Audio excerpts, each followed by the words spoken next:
No son zesfenu meden olosulupu prosoligones titozen totelos ochronos apeti. Cuando emprendas tu viaje a Ítaca, pide que el camino sea largo, lleno de aventuras, lleno de experiencias. No temas a los lestrigones ni a los cíclopes, ni al colérico Poseidón. Seres tales jamás hallarás en tu camino si tu pensar es elevado, si selecta es la emoción que toca tu espíritu y tu cuerpo. Ni a los lestrigones, ni a los cíclopes, ni al salvaje Poseidón encontrarás, si no los llevas dentro de tu alma, si no los yergue tu alma ante ti. Bienvenidos al Ateneo Psicoanalítico. En esta cuarta sesión abordaremos el canto 9. Con ustedes, la doctora Verónica Peinado y el doctor Luis Tamayo. Bueno, buenas tardes a todos, me da mucho gusto que estén aquí con nosotros, ya sea por Zoom o aquí presencialmente, para continuar con esta lectura que estamos nosotros presentándoles de la Odisea, como ya se dieron cuenta, pues diferente, ¿verdad?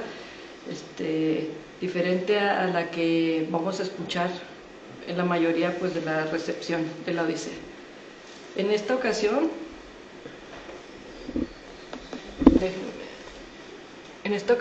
solamente nos quedamos con el canto 9.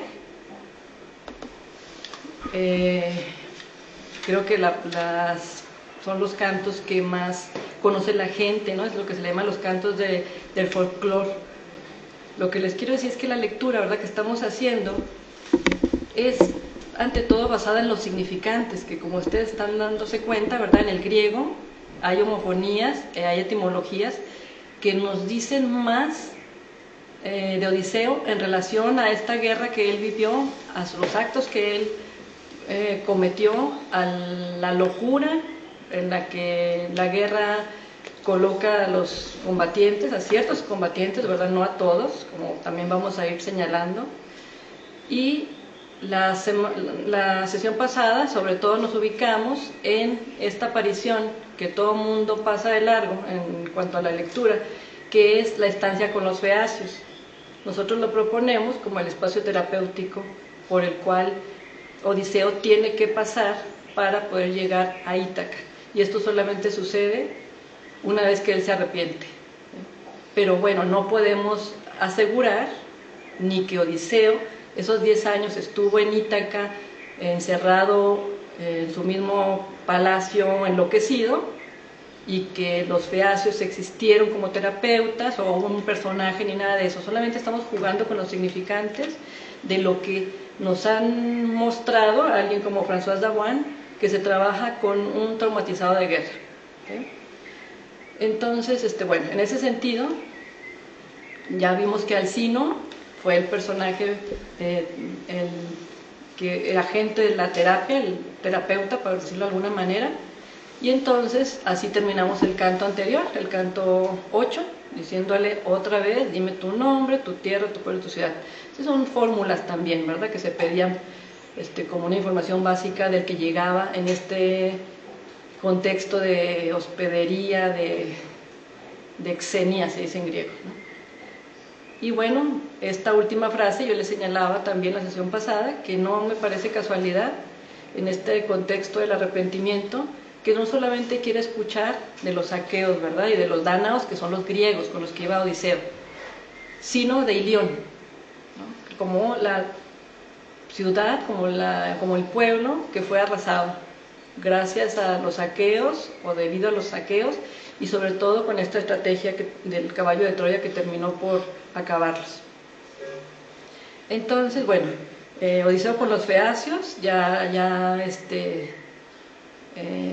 empieza el canto 9, ahora sí, y empieza de esta manera tan especial, tan significativa. Lo primero que voy a decir es mi nombre, es decir, una recuperación del nombre. Y bueno, vean lo que repite, ¿no? Que es Odiseo, de quién es hijo, y su fama, por lo que él es reconocido. También él dice dónde habita, habita en Ítaca. Es muy curioso todos estos cantos que vamos a ver a continuación, del 9 en adelante, con las famosas aventuras o cuentos de folclore. Es la primera persona en la que va a hablar siempre Odiseo. ¿Sí? De hecho está mucho el pronombre ego, ¿verdad? Ego, yo, esto. Y este habito en Ítaca, pues lo pone en presente, a pesar de que ya pasaron pues 10 años, ¿no? Después de la salida de Troya.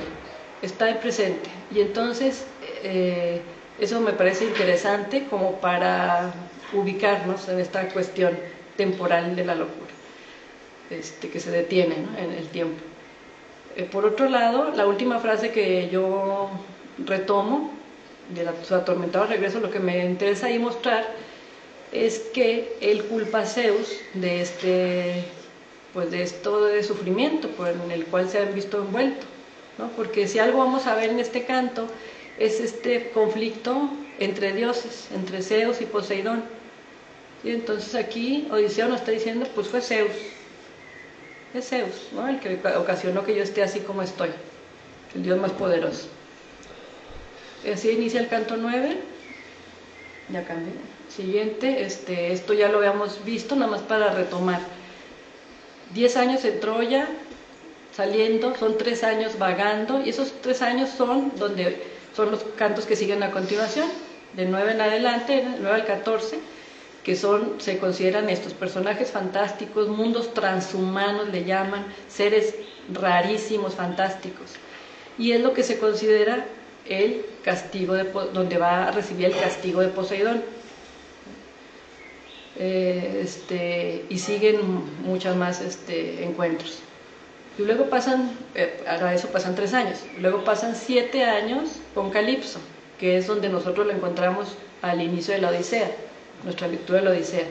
Ahí hay un castigo de Zeus. Por eso yo les decía, la Odisea tiene 2 castigadores, 2 dioses castigadores. Parece también una lucha ahí, la Odisea, de quién es más poderoso, porque también se estaba viviendo una lucha cultural, una lucha religiosa con los griegos. Entonces no puede evitarse, ¿no?, que salga en la literatura. Después del Calipso vimos este pasaje con los feacios. De hecho, ahorita Odiseo está instalado con los feacios, contándoles en primera persona lo que le sucedió allá al salir de Troya. ¿Se fijan? Cuando va a pasar esos 3 años vagando y luego los 7 con Calipso. ¿Sí? Entonces es muy bonita esta cuestión del tiempo que permite que Odiseo nos hable en primera persona y por lo tanto se acerque mucho a la cuestión terapéutica. Bueno, este canto y en especial todos sus encuentros con los seres fantásticos, pero también podemos decir que en general la Odisea ha sido recibida como el cambio de paradigma de un Odiseo que ya no es como Aquiles, un héroe combatiente en la guerra, sino un héroe que solamente se va a valer de su inteligencia, de su astucia, de sus artimañas para pasar estos años, ¿no?, para sobrevivir a tantos encuentros, ¿no? Sin embargo, lo que nosotros vamos a proponer en este canto es que Odiseo, saliendo de Troya, sigue en guerra. Y todavía trae la inercia de la guerra. Eso nos lo dirá más adelante el doctor Tamayo, pero porque está muy revisado, muy trabajado, esta cuestión de que ciertos combatientes de guerra que salen pues vivos, ¿verdad?, obviamente, llegan a su casa y no pueden realmente incorporarse, ¿sí? Porque traen la guerra encima. Uno no termina la guerra y le dicen váyase al día siguiente a su país y ya no pasaron nada, esos 10 años de guerra con Troya, esos asesinatos y demás, esa muerte de sus amigos. No, por supuesto que no. Y entonces, eso es lo que estamos viendo con estos 3 encuentros de los Cicones, los Autófagos y los Cíclopes, donde Odiseo todavía está lejos de ser ese Odiseo que nos han transmitido como el héroe prudente y tranquilo, e intelectual de hecho. Entonces este canto 9 tiene el encuentro con estos tres personajes. A continuación, bueno, el detalle ahora sí de los icones. Los quicones se dice en griego, ¿verdad? Y solamente retomo estas ciertas frases para señalar o para confirmar esto que les estoy diciendo. Cuando nos narra Odiseo todo en primera persona, ¿verdad? Que llegaban a tierra firme, vienen de directito de Troya, ¿no? En sus naves. Y lo que nos dicen los icones es que combaten desde sus carros y a pie, ¿sí? O sea, vean incluso la imagen que puse, ¿no? Eso parece Troya. Es como si estuvieran en Troya, combatiendo con los carros y a veces a pie. Y luego nos cuenta, con mucho detalle, cosa que ustedes ya leyeron, pero rescato estas frases, ¿no? Estas frases de: yo asolé la ciudad, él llegó con toda la inercia guerrera, con toda la inercia bélica, ¿no? Él llega directamente pues a matarlos. Pero la triste realidad es que los icones empiezan a hablarle a los demás y los hacen huir. Y salen huyendo, ¿verdad? Porque sí mataron a varios de los compañeros de Odiseo.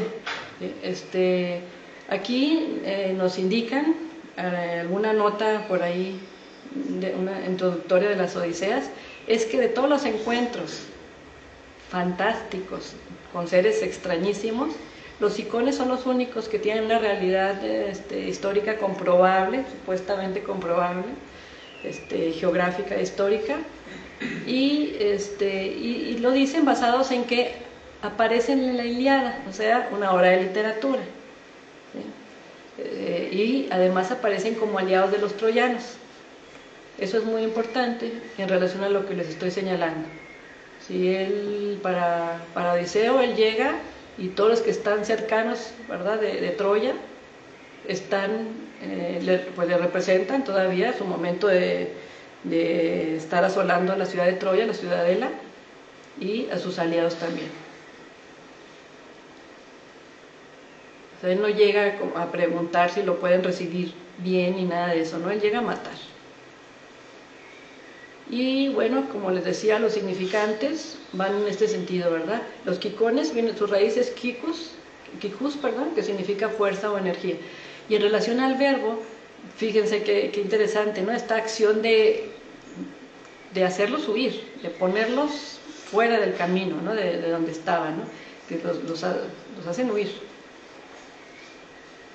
Por otro lado, tenemos otro verbo idéntico. La pronunciación, bueno, los que saben francés se dan cuenta que nada más es un detallito, es una I latina y una U francesa, ¿verdad? Quico o Kiko, es muy suave el cambio. Sin embargo, pues él se los quise poner porque me parece interesante el significado, ¿no? La cuestión de mezclar, confundir, agitar, toda esta sensación de locura me parece interesante por lo que viene adelante, ¿sí? Por lo que va a venir más adelante. Entonces, así resumiendo, los icones son estas personas que tienen que ver con la fuerza bruta, aliados de los troyanos, y con los cuales Odiseo llega todavía en posición de guerrero, ¿sí? Pero ahí se enfrentan pues al límite, ¿verdad? Los hacen huir. Bueno, hay a lo largo de toda la Odisea, y sobre todo, más bien con cada encuentro de estos personajes que él nos va a relatar, parece que se va complicando el regreso de él, ¿sí? Siempre está a punto de ver Ítaca, pero pasa algo. Es decir, a mí esto me parece que tiene que ver con lo que les dije antes. Un héroe, ¿verdad? Un soldado de guerra que es incapaz de llegar a su casa al día siguiente o a los 10 días siguientes después de haber estado 10 años en la guerra.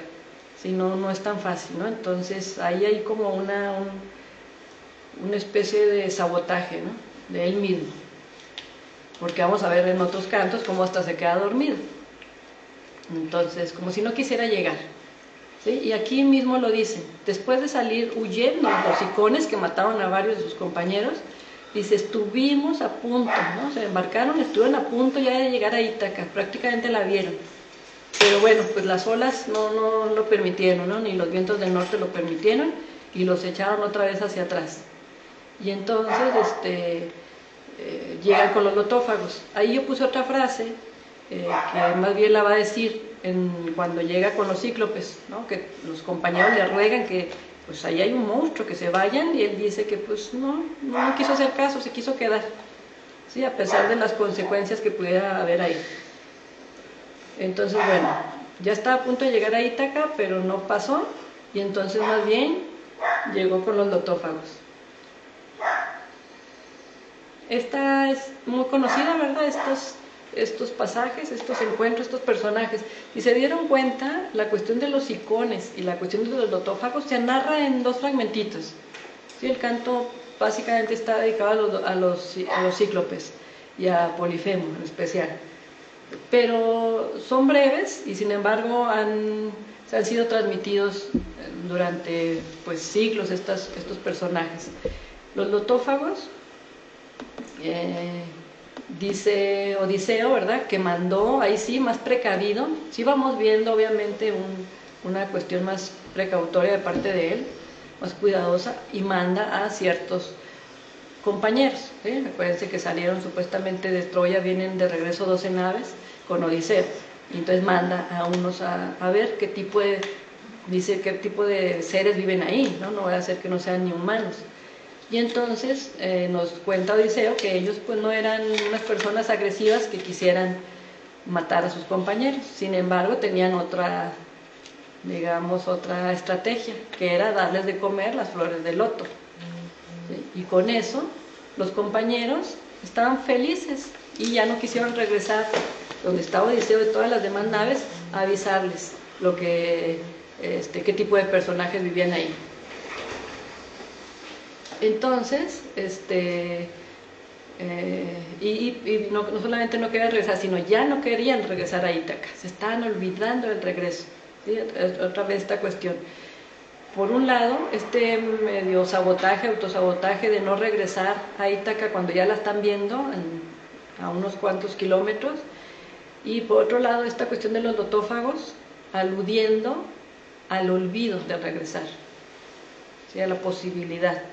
Ante eso Odiseo se aterra, va por ellos y a fuerza se los lleva, los tiene que amarrar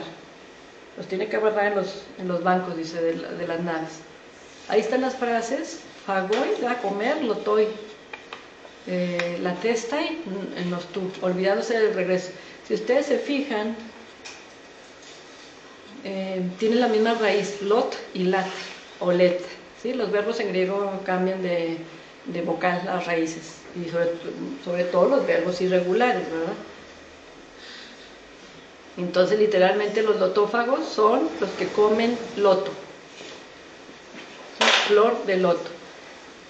Ahora, en cuestión de significantes o de etimologías en este caso, bueno, los lotófagos, ¿verdad? Si nosotros buscamos, pues lotos es loto, una flor, este tipo de flor.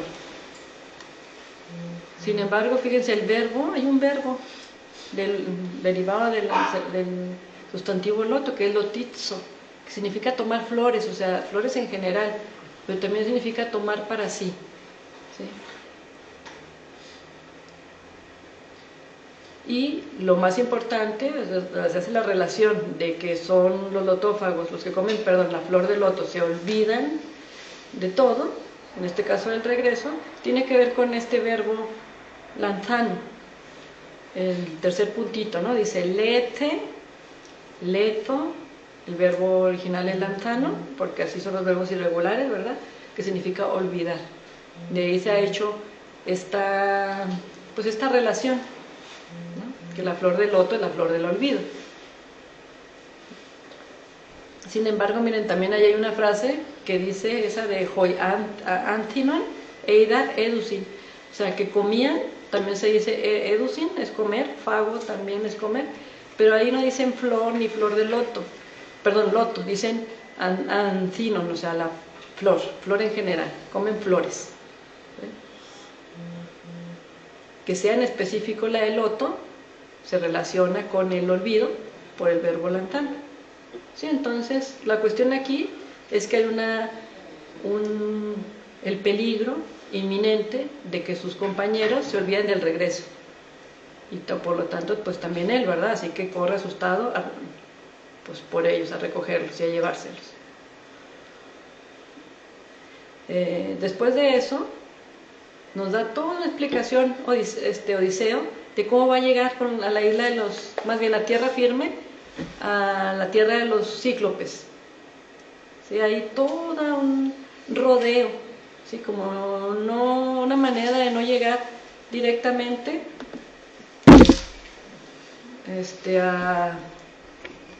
a donde viven ellos. ¿Sí? Se quedan en otra playa, desde ahí ven de lejos, ven el humo, se ponen a comer, o sea, no saben cómo llegar por ahí.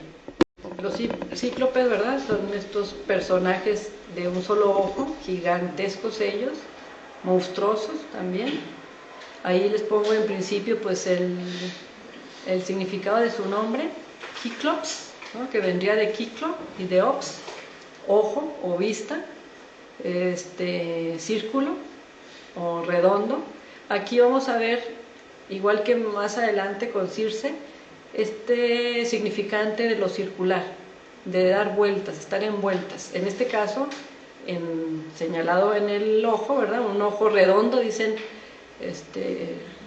algunos, pero pues bueno, no hay ojos cuadrados, ¿verdad? O sea, más bien hace una alusión al círculo.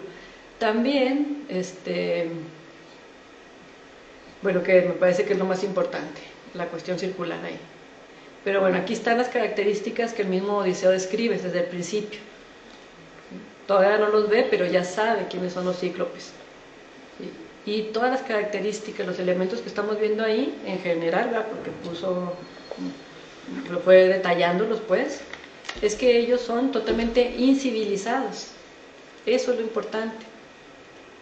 ¿Sí? Están tratando de hacer una diferencia con la supuesta civilización que trae Odiseo, que representa Odiseo. ¿Sí? Que no por eso deja de ser un guerrero, que es lo que queremos insistir. Entonces, bueno, ellos no tienen ágora, no tienen ningún consejo, no tienen todas estas características de una polis, de una ciudad civilizada, con ciudadanos. Tampoco tienen naves, o sea, ellos no salen, no les importa el mundo, no les importa la demás gente, para nada. Tampoco son cazadores ni agricultores, todo se les da así, gratis, salen, ¿no? Gracias a Zeus salen todos los frutos que necesiten comer, viven en cuevas, ¿no? También esto habla, está aquí sí muy simbólico, ¿no? de la no civilización, ¿no? De vivir en cuevas. Otro elemento muy muy importante, que no se preocupan, ¿no? de los otros, no les importa. Hay estudios sobre esto, hay mucha bibliografía sobre cada seres extraños que salen en la Odisea, pero bueno, en general pues para colocarlos como lo no humano, ¿no? Como una prueba que Odiseo tiene que pasar para poder seguir avanzando en su camino.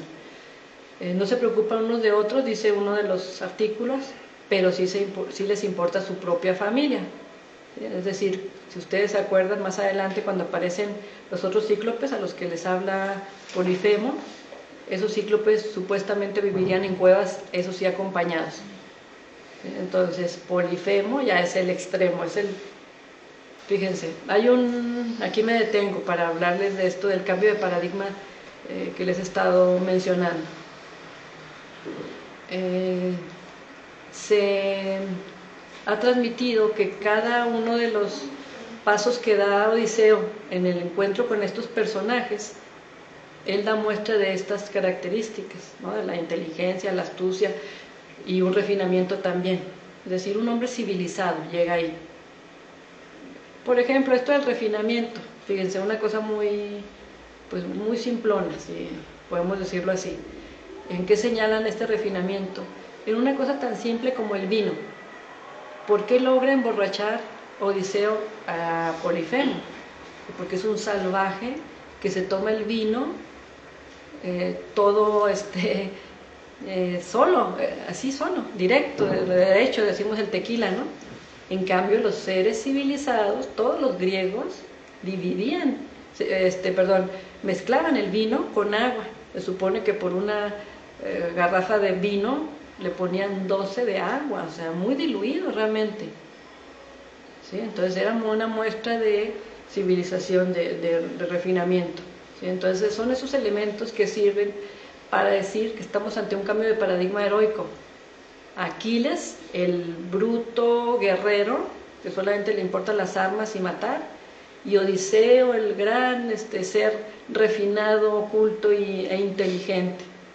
¿Sí? Entonces, lo que yo creo es que en realidad, sobre todo en este primer encuentro, en el canto 9 y en el encuentro a la salida inmediata de Troya, él sigue siendo un guerrero. ¿Sí? Si trae estos detallitos mínimos, ¿no? De que si el vino refinado son cosas, digamos, menores, ¿sí? De que él va a dar muestra de astucia, inteligencia también, pero eso no quita que él traiga la guerra encima, porque él llega a hacerle la guerra a los personajes con los que se encuentra. ¿Sí? En este caso con Polifemo especialmente. ¿Sí? Entonces el mundo de Polifemo sería por el contrario de los cíclopes en general, el mundo del salvaje. ¿Sí? Se llega incluso a decir que Polifemo y los cíclopes en general pues ni siquiera conocían el fuego. Y los mismos que escriben esto dicen, bueno, sí llegó, si ustedes se acuerdan, cuando llega, que están en la cueva, Odiseo de sus amigos el primer día, él llega con leña y la pone, ¿no? Dicen, sí, pero es que era para otra cosa, ¿no? Entonces es un poquito contradictorio, ¿no? Es un poquito querer exagerar en decirnos que estos seres eran totalmente salvajes, animales. De hecho, eso que les pongo al último de la voz en griego, lo vamos a ir viendo también, se dice phone. Claro que hay sinónimos, por supuesto, ¿verdad? Y se vale utilizar sinónimos, como ahorita que les dije el verbo fago, comer, y el verbo edos, comer también, ¿verdad? Pues puede tratarse de una cuestión así. Sin embargo, hacen énfasis en este canto de la voz de Polifemo. Y el adjetivo que usan, el sustantivo que usan es phtongu. Es una palabra muy rara, ¿no? Phtongu, phtongos. Es una voz, ¿no? Y no es una voz humana, es una voz como irreconocible, como de animales, incluso una voz de esas que se oyen a lo lejos y entonces no distingues qué dicen. Esa es esta voz. Y esa es la voz propia de Polifemo. ¿Sí? Entonces hay elementos en los que en el canto sí nos tratan de enseñar que son muy diferentes y que en este caso los cíclopes y el Polifemo en especial pues tiene algo muy salvaje, ¿no? Muy civilizado. ¿Sí? Pero bueno, eso nos va a hablar ahorita más adelante en relación a la cuestión de la guerra. Entonces, bueno.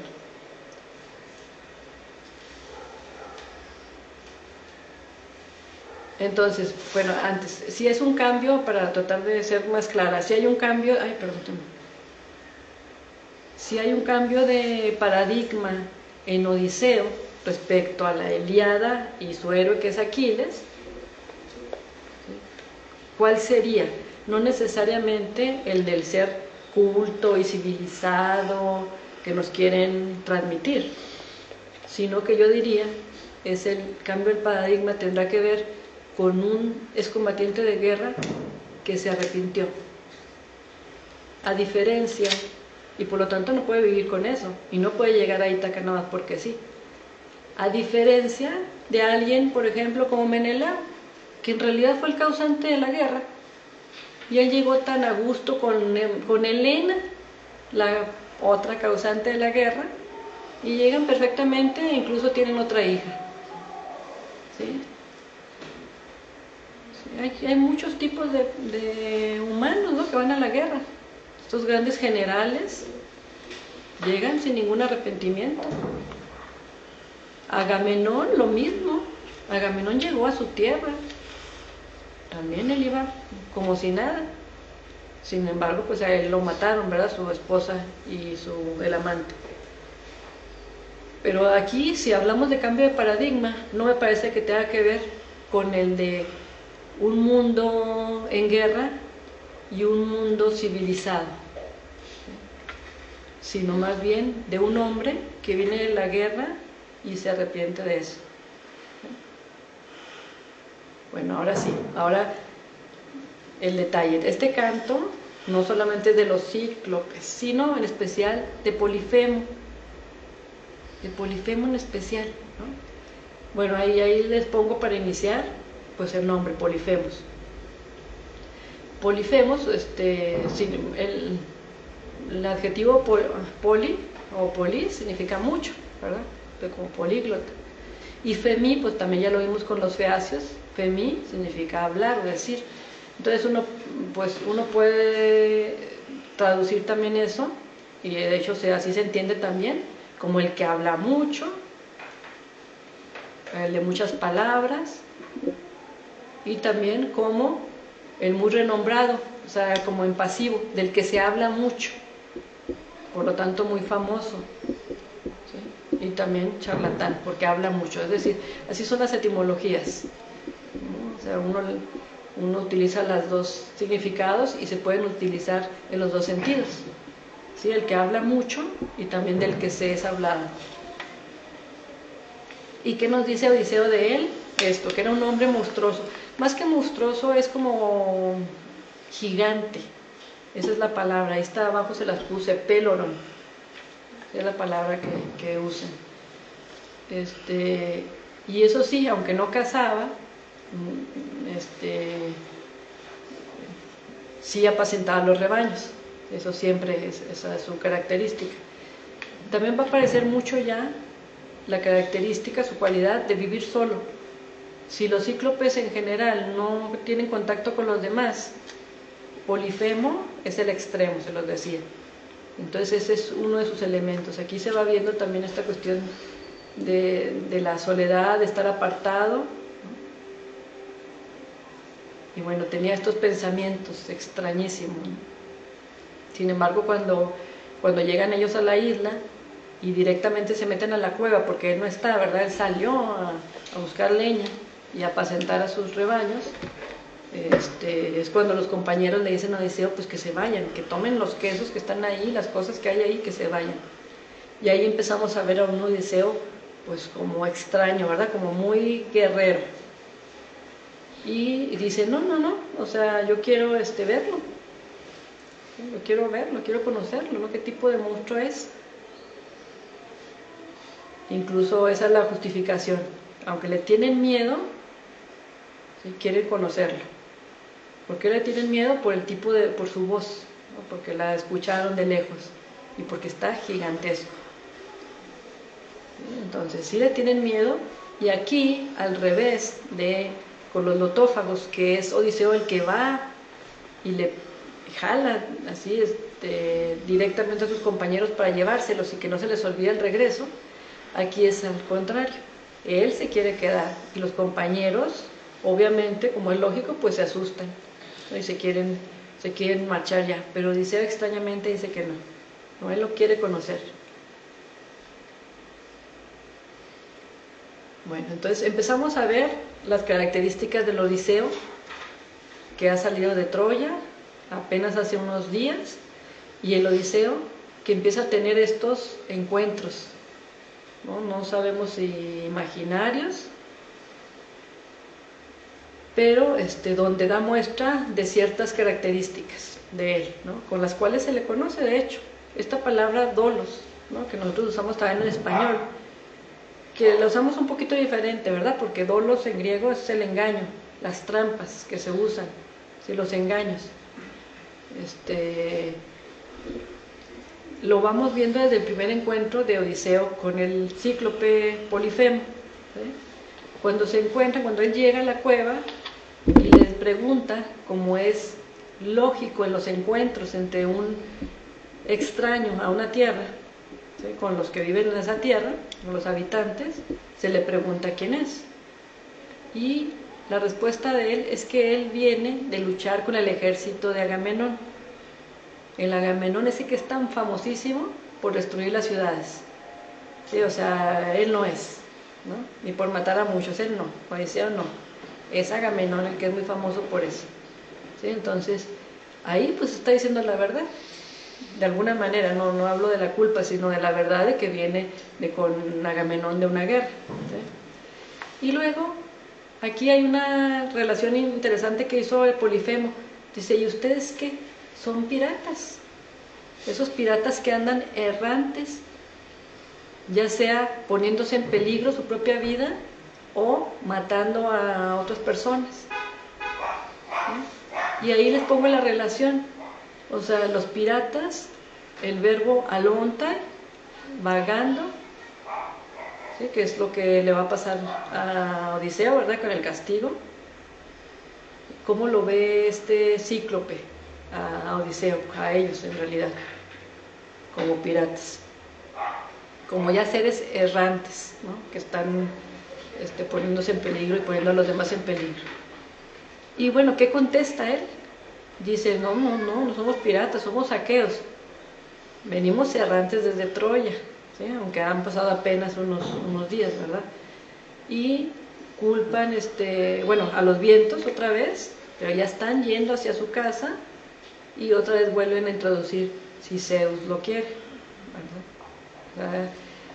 Estas son alusiones así muy ligeritas, pero también nos están dando cuenta de la pelea entre los dioses. Y luego, un poquito más adelante en la misma conversación, dice Odiseo, todo esto está en primera persona, les dije palabras engañosas.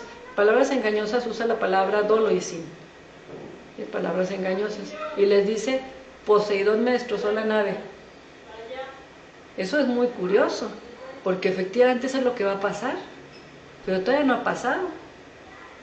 ¿Sí? ¿Y qué hace Cíclope? El Cíclope como respuesta agarra a dos de sus compañeros y se los come. O sea, supo que le estaba mintiendo. ¿Sí?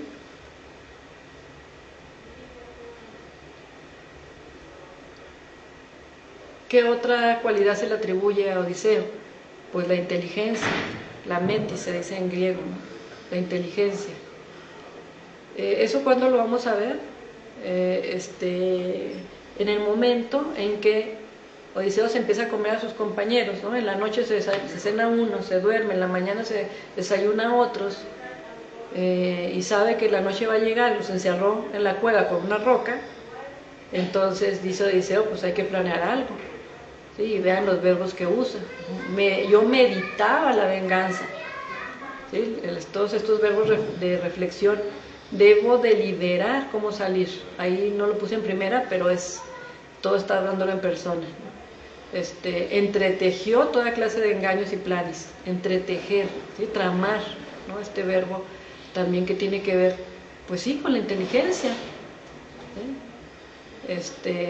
Incluso la primera frase que les pongo ahí, cuando el Cíclope se acostó por primera vez, ¿no? Y luego pues le brotaban pedazos de la carne, ¿no? Si notaron toda en su lectura cómo regurgita, dice, pedazos de carne de sus amigos que fueron comidos por él.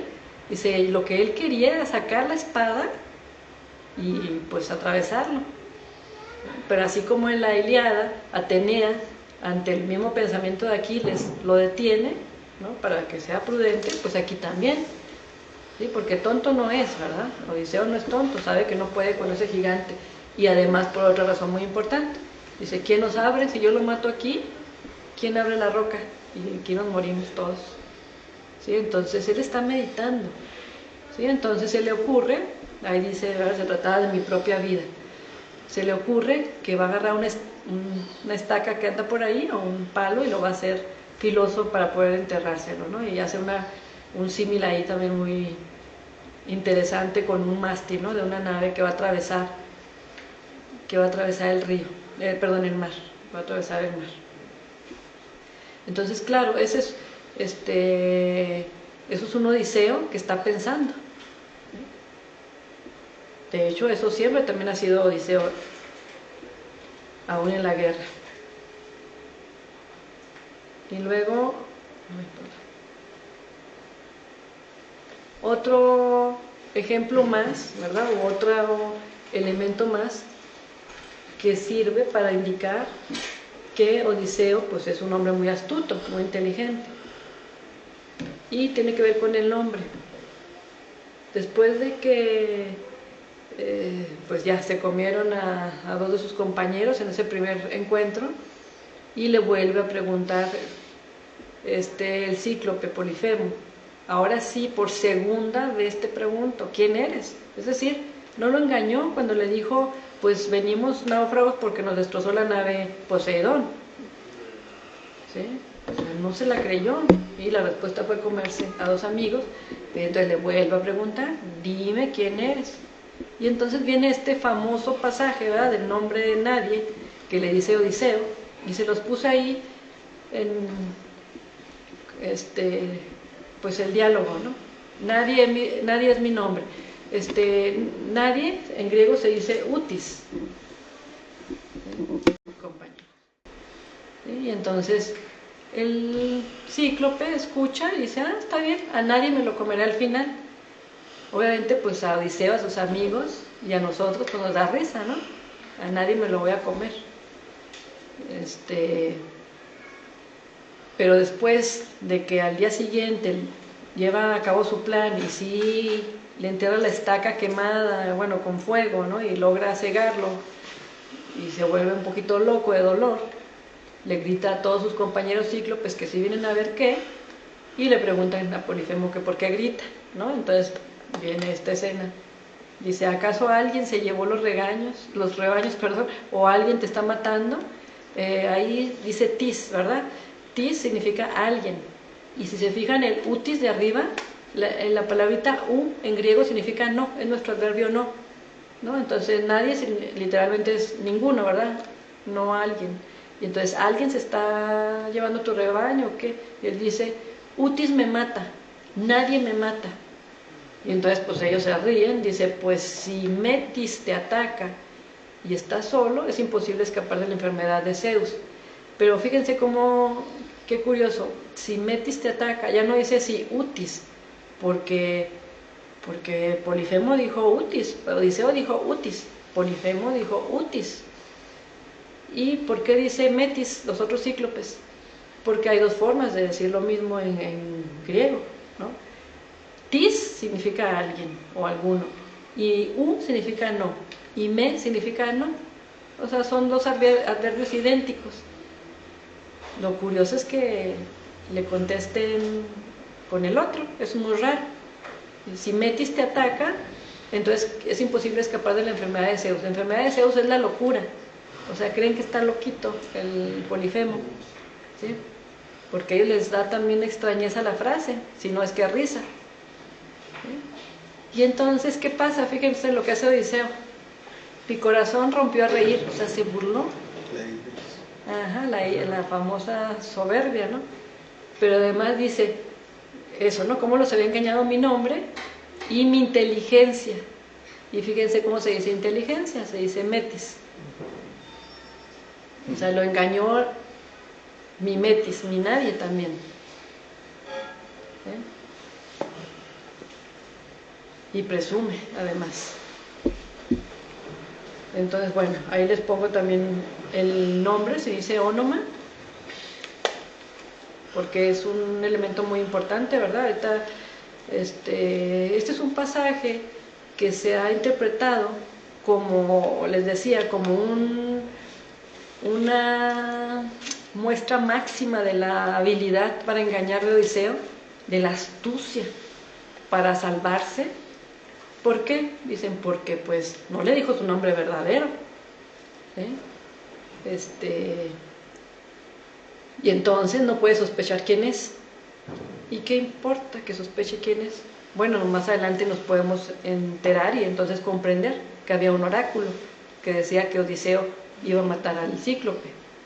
Entonces, en ese sentido, pues sí, se está previniendo. Pero Odiseo no conocía el oráculo. ¿Sí? Entonces uno puede pensar, bueno, está bien, está previniendo, es una precaución pues generalizada, de una persona que tiene miedo, que no sabe cómo lo van a tratar y prefiere decir otro nombre. Bueno, para esto el doctor Tamayo tiene una propuesta que tiene que ver con la guerra, ¿sí? Sin embargo, yo no puedo dejar de señalar, porque a mí me llama mucho la atención, que uno se puede poner otro nombre, ¿no?, para engañar. Y uno puede, dicen, estos son los famosos disfraces de Odiseo. Vamos a ver a lo largo de los cantos que él siempre dice que es otra persona. Incluso cuando llega a Ítaca, se cambia muchas veces de personalidad o de nombre. ¿Sí? Entonces, este es uno de los disfraces. Sin embargo, yo decía, pero ¿cómo? O sea, ¿quién no se da cuenta que un pronombre que se llama indefinido sea un nombre propio? O sea, en ninguna lengua nadie se llama nadie, ¿no? O sea, alguien que se llama Nadia, sí, pero no nadie. O sea, ¿cómo alguien no puede distinguir eso? Se puede poner, si quiere, que se ponga Pancho para que no reconozcan que es Odiseo. A mí esto me hace una alusión a la cuestión de la pérdida de la identidad, a la pérdida del nombre, también, ¿sí? Una alusión a esta cuestión que va a ir perdiendo, ¿sí? Esta identidad que entra por el nombre propio, ¿sí? Sin embargo, bueno, vemos al final que él grita con mucho orgullo que él es Odiseo, el que hizo lo que hizo, ¿sí? Sin embargo, a mí me daba esta sensación, ¿no?, de que no se diga cualquier otro nombre, sino que además ese nombre sea nadie. No soy nadie, ¿sí? Un poco también puede ser leído como la precaución, ¿no? Para ti no soy nadie, o sea, no me hagas nada, ¿no? No soy una persona incapaz de hacer algo. Bueno, entonces continuamos. Esta cuestión de lo bélico que también vemos, ¿verdad?, desde el principio, cuando hace el plan Odiseo de cómo van a escapar de ahí una vez que hayan cegado al Polifemo, pues dice lo que todos ya sabemos, ¿no? Van a amarrar 3 carneros y el del medio, abajo, va a ir colgado uno de sus compañeros, ¿sí? Y entonces, bueno, cuando al día siguiente abre la roca que servía como puerta de la gruta, obviamente empiezan a salir los carneros y Polifemo, pues nada tonto, empieza a palparlos para ver si no va ahí uno. Sí, obviamente no los puede tocar porque van a la mitad de los dos, de las orillas. Pero esta cuestión que dice Odiseo, ¿no?, tan estúpido cree que soy yo. ¿Sí? Entonces hay también una cuestión ahí, y esto también es como una respuesta, porque ahorita vamos a ver que cuando se lo encuentra por primera vez, el Polifemo les dice, pues no seas estúpido, ¿no? No crean que me voy a creer esto que me están diciendo, ¿sí? Entonces esto como una respuesta, tan estúpido cree que soy yo. Que voy a seguir los mandamientos de la hospitalidad de los olímpicos. Ajá. Y bueno, esta cuestión, ¿no? Al final del canto, cuando ya se va en la nave, y que toda le grita que ojalá pudiera matarlo. ¿Sí? O sea, no tiene miedo. Sí, él no tiene miedo, él no tiene, a pesar de que es un monstruo, ¿no? Que a pesar de que es mucho más grande que él, que es monstruoso, que se comió a sus compañeros, a pesar de que le avienta un árbol que pudo arrancar y que casi hace que vuelva la nave a tierra firme, y sus amigos todos miedosos, ¿no? Por favor, ya atente, ¿no?, de gritar, y a él no le importa.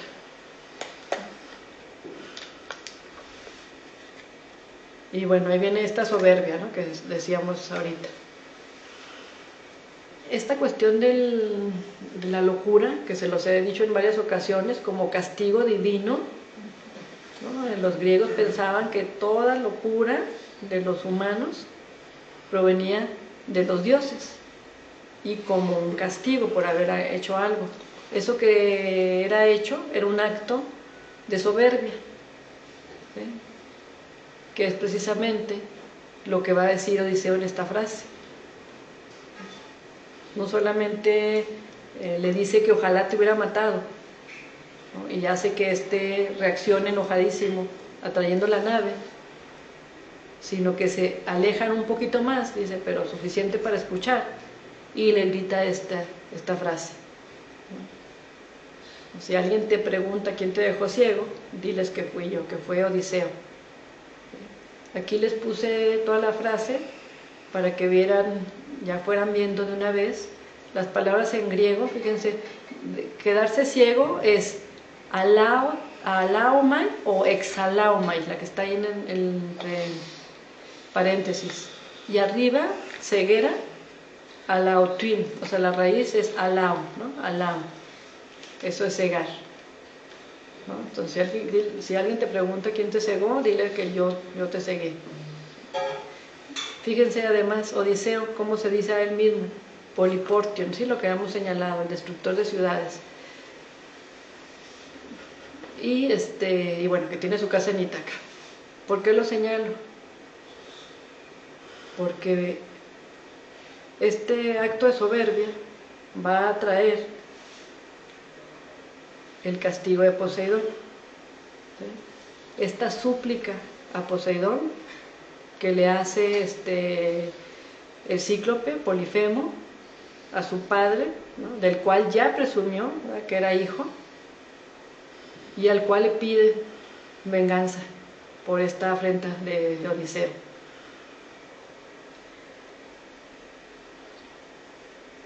Sí, y entonces esta es la famosa venganza, la famosa súplica, ¿no? Que por favor este señor no llegue a su ciudad, ¿no? Y si tiene que llegar, ¿no?, que llegue en una nave ajena, sin compañeros, y que además le vaya muy mal en su casa. ¿Y por qué se los pongo esta cuestión? Bueno, primero pues para que vean de dónde viene la errancia, el vagabundeo, la locura, desde este momento ya, desde su salida de Troya, ¿sí?, en estos primerísimos encuentros, de estos primeros días navegando hacia Ítaca, y que vamos a decir y vamos a creer, y los mismos olímpicos nos dijeron en el canto número 1, que es culpa de Poseidón, ¿sí?, que él anda errante por culpa de Poseidón.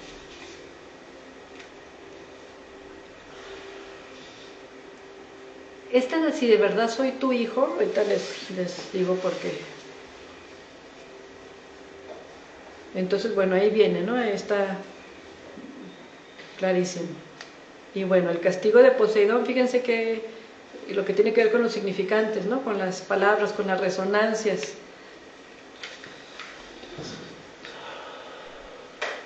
Ya habían señalado en la petición de Polifemo, ¿no?, la ceguera, cegar, exhalao o alao, sin el ex. El ex son preposiciones, ¿no?, que se les van reforzando a los verbos.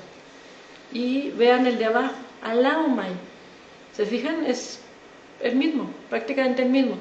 Bueno, ¿cuál es la diferencia? Si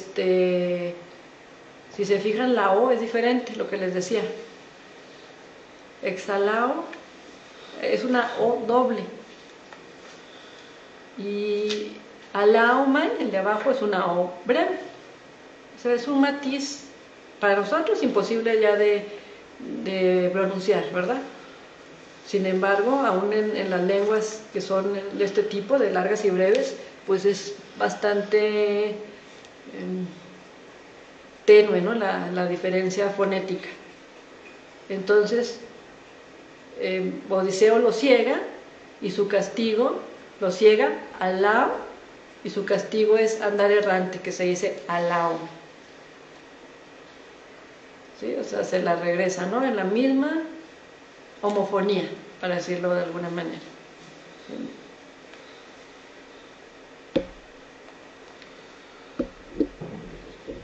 Y entonces, fíjense, ahorita que les decía que Poseidón es importante, ¿no?, en este canto, en esta obra, en Polifemo.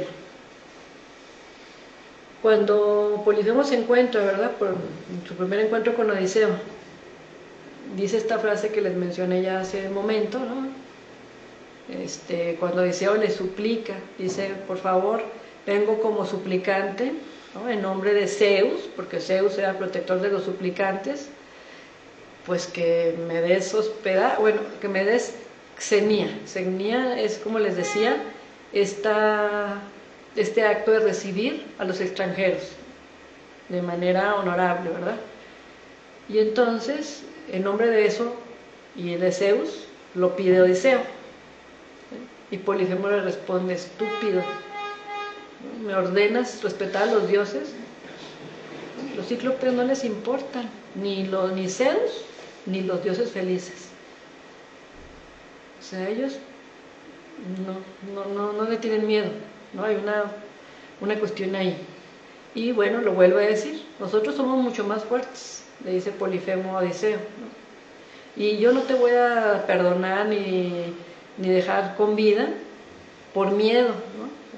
Por miedo o por pelearme con Zeus. O sea, no tiene ninguna relevancia para él lo que pudiera traerse, ¿no? Como enemistad, como venganza de Zeus, el dios, perdón, más poderoso. Y bueno, en otra frase, Odiseo es el que le reclama, ¿no? Que no tuvo nada de miedo, ¿sí? Y que el castigo del ojo cegado, ¿no? con la estaca esa fue gracias a Zeus y los otros dioses, ¿sí? Entonces lo que estamos viendo también en el canto y en toda la Odisea es esta lucha entre los dioses olímpicos y los cíclopes. Les cuento muy en general. ¿Por qué esta cuestión que dice Polifemo, si de verdad soy tu hijo? Esta duda, ¿no? Bueno, porque hay un caos total en la cultura griega. Lo vimos en la primera sesión.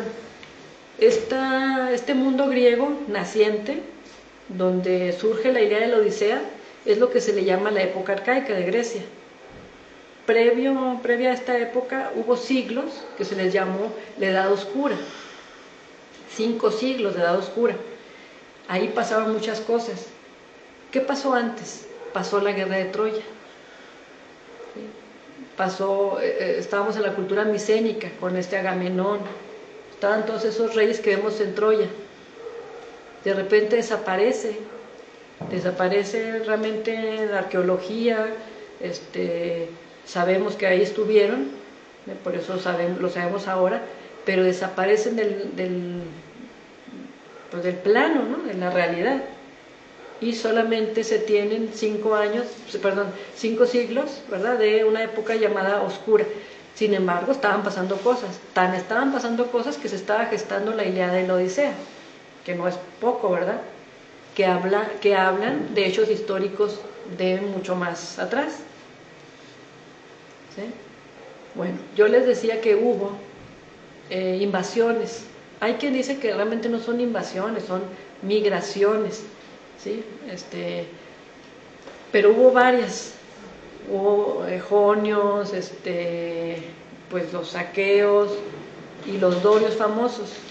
Se decía, porque pues no hay pruebas históricas, ¿verdad?, que la invasión más dura, esta fue la del siglo XII, precisamente cuando vino la Edad Oscura, por los dorios. Y bueno, los historiadores modernos dicen, no, eso no hay pruebas para decir algo así, ¿sí? Pero lo que sí se sabe es que eran pueblos que venían de más del norte y que evidentemente llegaron como migración a la Grecia continental y expulsaron.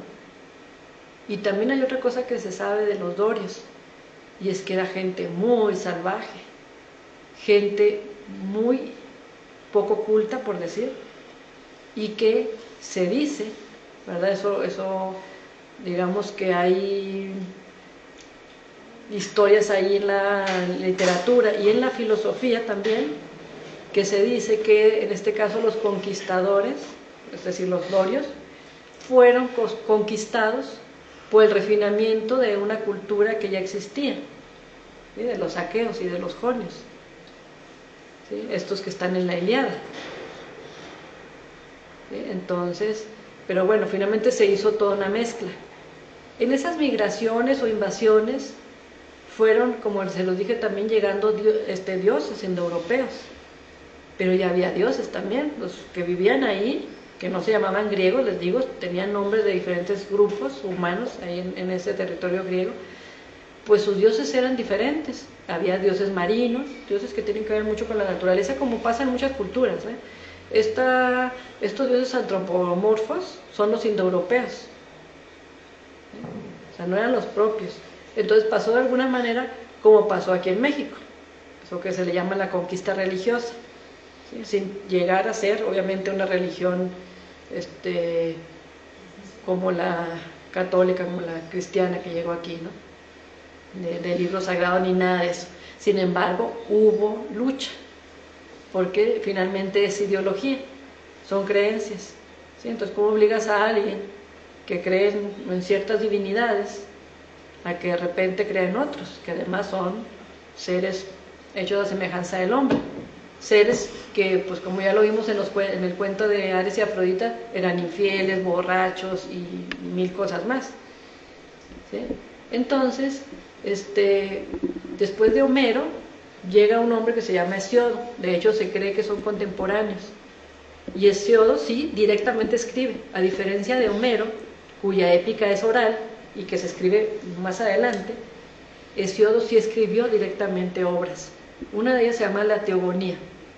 ¿Y por qué escribe la Teogonía? Porque él nota que hay un caos total en la cultura. Es una mezcolanza y no hayan cómo empatar a un cíclope, a un titán, con un Zeus, ¿no? O sea, porque no tiene nada que ver y se están peleando los humanos, ¿verdad? Los griegos. Puede él poner orden a ese caos. ¿Y qué nos cuenta Hesiodo, la Teogonía? Dice, en el principio todo era el caos. Y luego surge Gea, la tierra. Y la tierra engendra a Uranos al cielo. Esa es la primera pareja que existe. Esa pareja dio a luz a una serie de seres que son los titanes y los cíclopes. O sea, estos seres así extrañísimos. Y entonces, bueno, uno de esos titanes se llama Cronos, o sea, el tiempo. Y entonces, Cronos se casa con Rea, que es su hermana, otra titán, y empiezan a engendrar hijos. Eso nos cuenta Hesiodo, ¿no? Uno es Ares, otro es Poseidón, otro es Hestia, otra es Hera, y Cronos, cada vez que su mujer Rea da a luz, se comía a los hijos. Acuérdense que esta cuestión de que se comen a los hijos es para que no los destronen, ¿no? Eso pasa también en otras culturas. Y entonces, cuando van a ser el más pequeño de los hijos, que es Zeus, a su madre Rea se le ocurre que van a engañarlo al papá, a Cronos. Dice, cuando me pida el bebé, le voy a dar una piedra envuelta en una cobija y que se lo coma. Hace que se lo coma y escupe además a todos los otros hermanos, ¿sí? Entonces se viene una guerra entre estos hermanos de Zeus, incluido Poseidón, que lo ponen como su hermano, contra los titanes y contra los cíclopes. ¿Se dan cuenta? O sea, ¿se dan cuenta dónde viene la lucha? ¿Sí? Porque obviamente Zeus se quiere quedar. Así lo cuenta Hesiodo, esa es su explicación. Pero más allá de esta explicación, ¿a dónde voy? Poseidón, en esta historia, es hermano de Zeus y es mucho mayor que Zeus. Bueno, Zeus es el más chiquito, tanto que está esa estrategia de que se lo comen al final y salva a todos. O sea que a él no le pertenecía pues el reinado del Olimpo, le pertenecía a Poseidón, ¿sí? Entonces allí hay una lucha entre ellos dos, ¿sí? Sin embargo, pues dice Zeus, tú te quedas con los mares, ¿no? El reino de los mares. Entonces ahí hay una cosa, ahí se nota, histórico, o más bien con la historia que nos cuenta Hesiodo, uno puede entender esta guerra. Sin embargo, se dan cuenta la contradicción. Poseidón es papá del Cíclope. ¿Cómo puede ser eso? Se supone que en la historia de Hesiodo, el Cíclope nació antes que Poseidón. Es una generación arriba.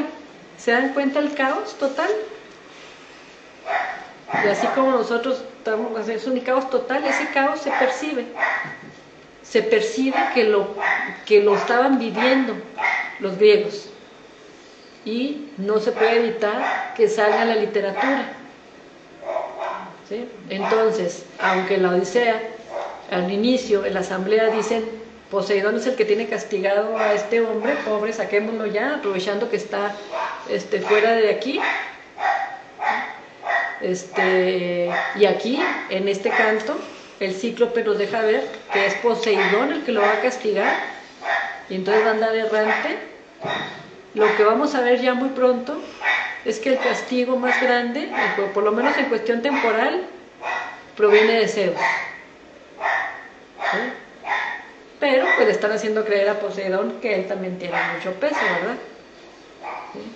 Entonces, ¿por qué se los digo esto? Para que pensemos ahorita en lo que nos va a decir el doctor Tamayo, esta relación, este encuentro específicamente con el Cíclope Polifemo, hijo de Poseidón, o sea, no con los cíclopes en general, es con el Cíclope Polifemo, hijo de Poseidón y Odiseo. ¿Sí? Y para terminar, esta cuestión que les decía, ¿no? De Odiseo sigue en la guerra. Y si se fijaron, en ningún momento aquí no existe para nada Penélope ni Telémaco, ni una sola alusión, eso no existe. Él quiere llegar a su tierra, ¿no? Él es hijo de Laertes, aquí menciona al papá, o sea, aquí también hay una alusión al padre. Y por otro lado, los epítetos. Esos son todos los epítetos que aparecen en la Odisea respecto a Odiseo. Los tres primeros, vean, tienen el adjetivo poli, que les dije que era mucho, ¿no? Que tiene que ver con mucha inteligencia, mucha, ¿cómo decir? Como artimañas, muchos mejanos, muchas, sí, mecanización, no sé cómo decir, ¿sí? Muchos artilugios, ¿sí? Tropos, muchos caminos para llegar a algo. Pero en este canto, ni una sola vez le dicen un epíteto así, ¿eh? Cuando le dicen un epíteto, que se lo dicen varias veces, siempre es Odiseo Poliporto, el destructor de ciudades. ¿Sí? Es decir, sí vamos a ver un Odiseo diferente. Con los feacios es un Odiseo que está llorando. Con Calipso, ya al final de su locura, es un Odiseo que ya quiere regresar a su casa, que añora a su esposa y a su hijo. Pero este es el Odiseo primero. Eso es el Odiseo que a mí me resultaba siempre muy odioso, porque es el Odiseo que nos han transmitido. Pero no es el Odiseo de toda la Odisea. Es el Odiseo de la salida de Troya. Un Odiseo que todavía trae la guerra encima y que más o menos nos va diciendo con estos encuentros que no puede llegar así, nada más así como así, directo de la guerra a Ítaca. Por eso se va a perder 10 años. Él lo va a explicar con esta soberbia que él muestra aquí, ¿sí? Ante Polifemo, hijo de un dios, y que tiene como resultado, pues, no el andar errante, ¿sí? No solamente andar errante físicamente, sino con este sentido metafórico y como significante de la locura entre los griegos, que es el andar como vagabundo, o en vagabundeo, en errancia, ¿no? Se dice. ¿Sí? Entonces, bueno, aquí me detengo yo. Okay. Para que continúe el doctor Tamayo, él nos dirá. Bueno, entonces voy a voy a retomar. Como yo les decía en las anteriores ocasiones, la apuesta que estamos haciendo en esta lectura de la Odisea es de que no se trata meramente de un relato fantástico, sino de lo que le pasa a un traumatizado de guerra.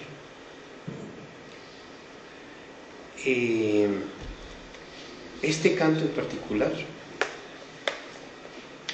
como indicaba la doctora Peinado, inicia con este encuentro con su terapeuta, con el rey Antino, el rey de los Feacios. Alcino. Y donde él llora, y ese llanto es lo que hace que Alcino, lo veíamos la vez pasada, haga esta transferencia invertida, esta que François Dabuin llama transferencia psicótica. Es Alcino el que se acerca a Odiseo y le vuelve a preguntar quién es. Y bueno, aquí viene la frase, ¿no? Soy Odiseo.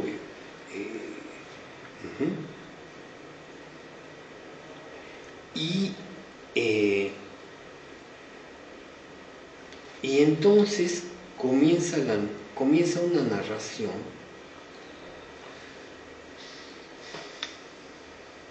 que lo dijo muy bien la doctora Peinado, no es todavía la de que comienza narrando la época en que todavía no tocaba a fondo, ¿no? Esta época donde él era eso, el destructor de ciudades, el culpable de destruir ciudades. La siguiente, pues.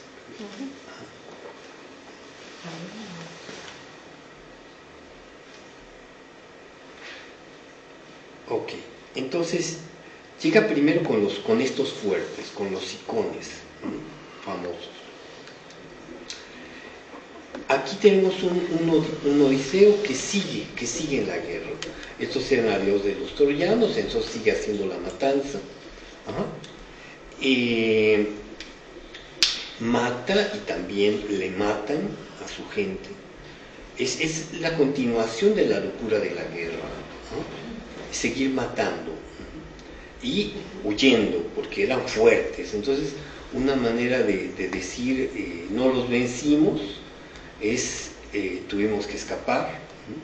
Una manera de hacerlo es decir es que eran muy fuertes, eran sicones.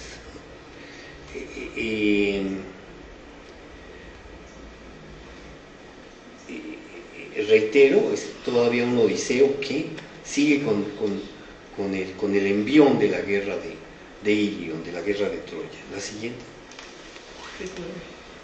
Y después se va con los glotófagos.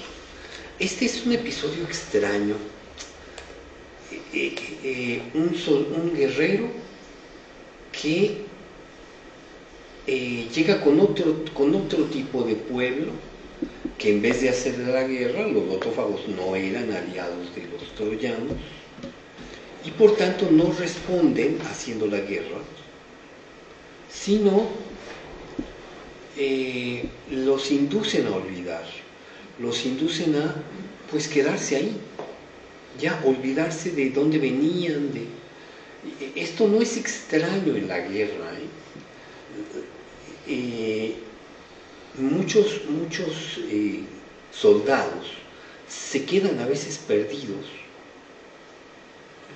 en los lugares donde sus ejércitos fueron diezmados o quedaron extraviados por falta de un mando que los coordinase.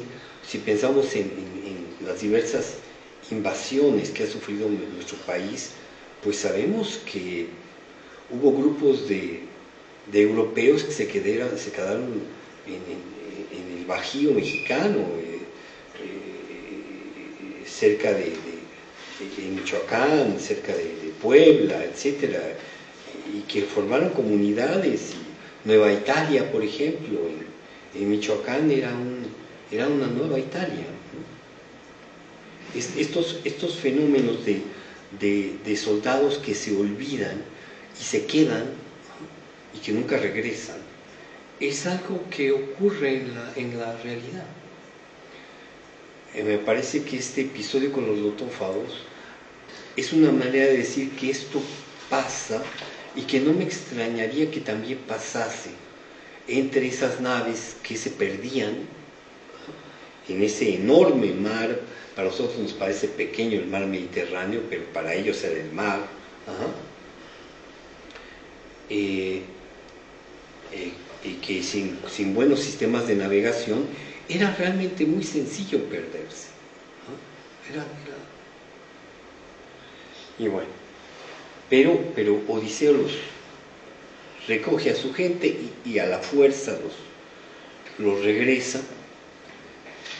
La alusión al verbo lezo que decía Benito, de la autora Peinado, al olvido, esos que se olvidan de su patria.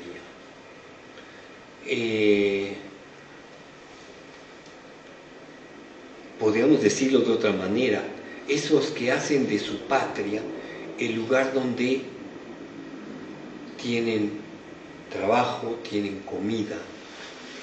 Eso es una frase, ya no me acuerdo dónde la leí, pero la frase es así: patria es donde estoy bien, donde tengo medios de sobrevivencia.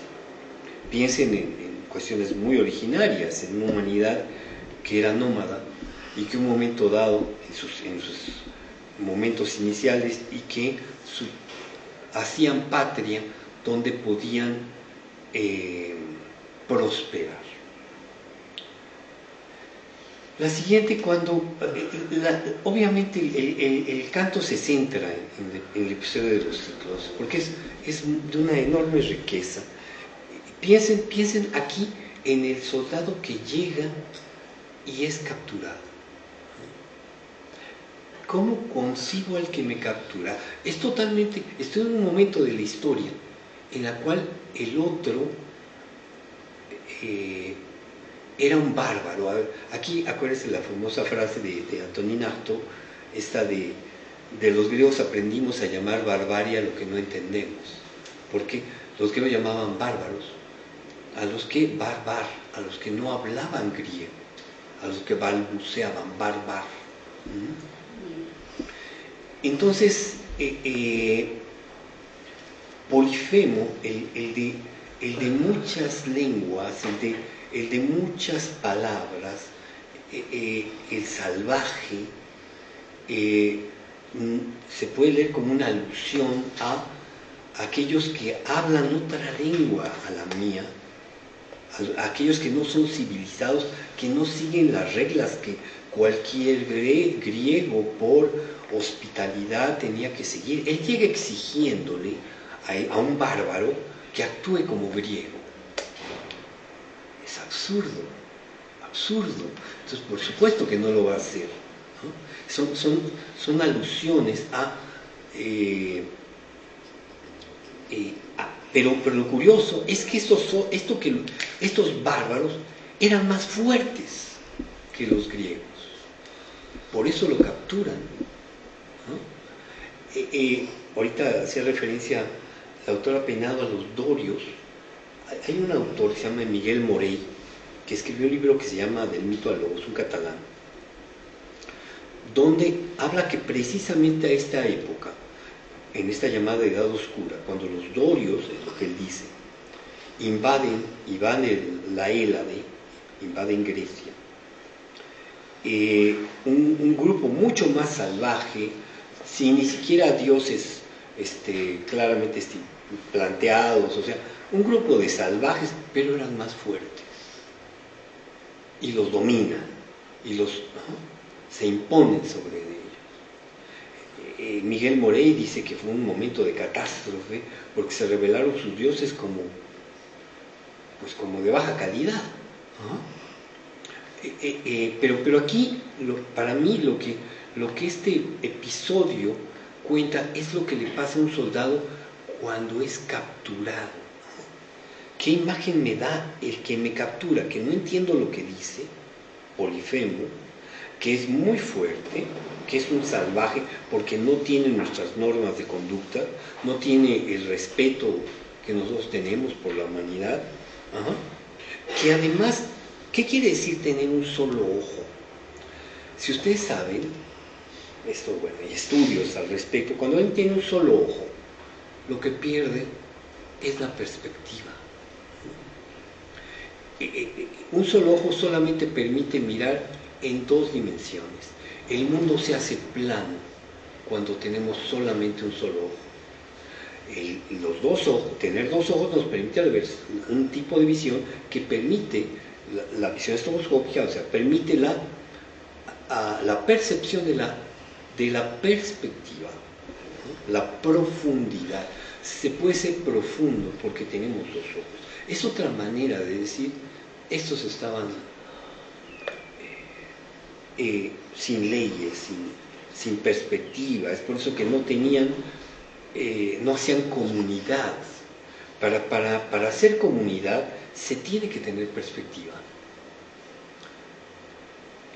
El egoísmo, y aquí estoy citando a un señor que ahorita me tiene fascinado, que se llama John Maynard Smith, que escribe un libro que se llama Evolución y Teoría de Juegos.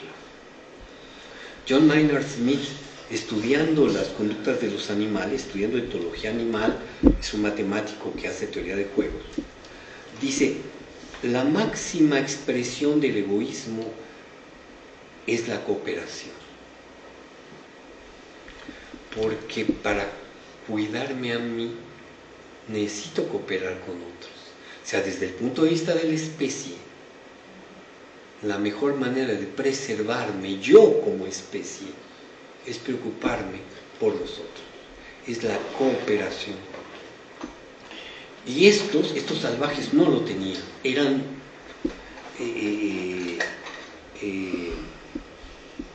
carecían de perspectiva. Y esta incapacidad de tener perspectiva, también hacía fácil, esta falta de inteligencia, de humanidad, también hacía fácil, de alguna manera, encontrar algún ardid para salir del encierro, salir del cautiverio. En este caso, pues juegan con él de ciego, que es una manera de decir, no me viste ir, ¿no?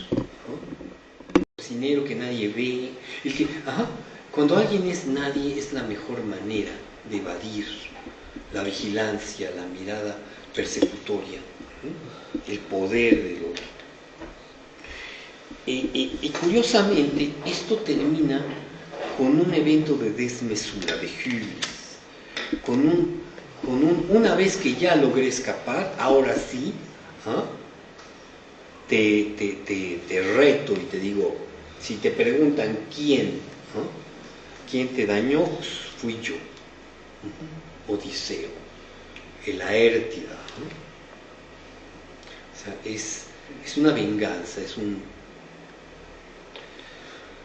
Y bueno, las consecuencias de esa hubris, como sabemos bien, era la desmesura. Y aquí no podemos sino recordar la Primera Guerra Mundial. O sea, si ustedes ven estudios sobre la Segunda Guerra Mundial y le preguntan, ¿y por qué hubo Segunda Guerra Mundial? Pues por la desmesura de la Primera Guerra Mundial. La Primera Guerra Mundial, como ustedes saben, termina con los tratados de Versalles, en la cual había tres posiciones. La posición de los americanos, porque eran tres potencias, las ganadoras, básicamente, Estados Unidos, Inglaterra y Francia. Estados Unidos decía, volvamos a como era Europa antes de la guerra, claro, ya sin el Imperio Austrohúngaro, pero que Prusia, Alemania, se quede con los territorios que tenía, que todo iba a ser como antes, porque acuérdense, al final de la Primera Guerra Mundial se desarrolló fundamentalmente en Francia. Verdun, Somme, las grandes batallas se dan en territorio francés. No hubo invasión hacia Alemania, no como en la Segunda Guerra Mundial. Pero toda la posición americana era que todo se detuviera ahí. se respetaran las fronteras, que no pasara nada más, ya se acabó todo, quedémonos como antes. La posición inglesa era, bueno, que los franceses recuperen algo de la tierra que les habían quitado los alemanes en guerras anteriores, un poco de Alsacia, Lorraine, etc. Y la posición de los franceses no. Los franceses decían, no, la guerra se desarrolló en mi territorio, me mataron mucha gente, destruyeron ciudades, yo quiero que me van a pagar esta cantidad de dinero, que es enorme, pero me la van a pagar. ¿Quiénes? Aquí era la pregunta. La guerra comenzó porque se aliaron con los serbios, Francia e Inglaterra, para atacar al Imperio Austrohúngaro. Acuérdense, la guerra no comenzó en Alemania, comenzó en el Imperio Austrohúngaro. Pero como se destruyó el Imperio Austrohúngaro, quedó dividido, entonces ya no se le podían cobrar al Imperio Austrohúngaro los costos de la guerra. ¿Y a quién se los cobran? Los franceses dijeron a los alemanes. ¿Y por qué a ellos? ¿Por qué no a las otras naciones del Imperio Austrohúngaro? No, los alemanes. Esa es una desmesura. Y por eso, algunos historiadores, o sea, Brinfeld-Benz decía eso. Es muy bonito el trabajo de Benz, pero bueno, decía que esa desmesura produjo pues, el odio de los alemanes que ocasionó la Segunda Guerra Mundial. En este caso tenemos otra desmesura, una desmesura de Odiseo, de hacerse notar, así como antes se puso nadie, ahora soy Odiseo, el hijo de Laertes. Y lo que genera es la maldición. Vas a llegar solo, vas a llegar en nave extraña, y además cuando llegues a tu casa va a haber problemas.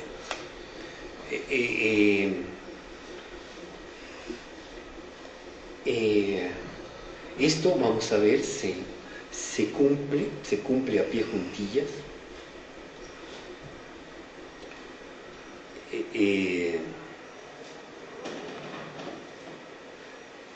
Como que este engañado,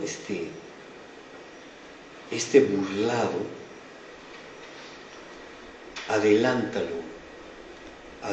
el futuro de Odiseo. Pero en fin,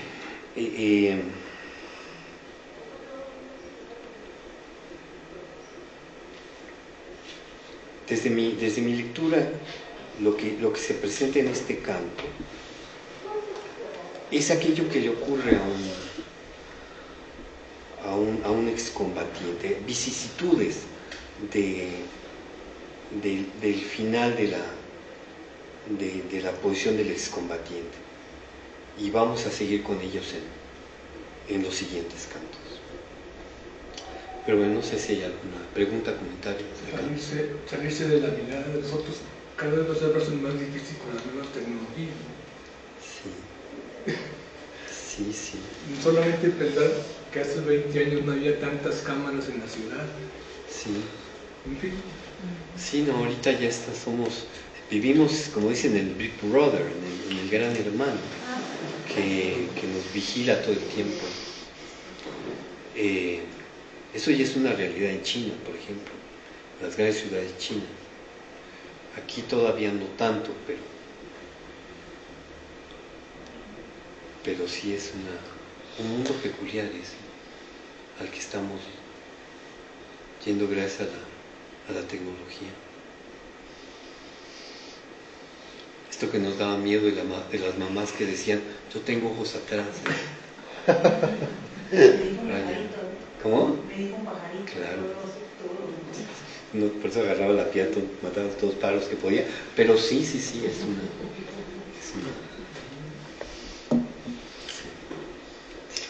Yo veo que Odiseo comete dos veces la ibris. Una cuando increpa efectivamente a Polifemo y le dice, fui yo Odiseo, y él le dice su verdadero nombre, ¿no? Y quiero que sepas quién te cegó, ¿no? Pero la otra es también cuando quiere conocer, ¿no? Quiere conocer eso oscuro que ve también. Eso es algo muy, porque sus amigos le dicen, no tienes necesidad de ir a meterte a esa gruta, a esa cueva.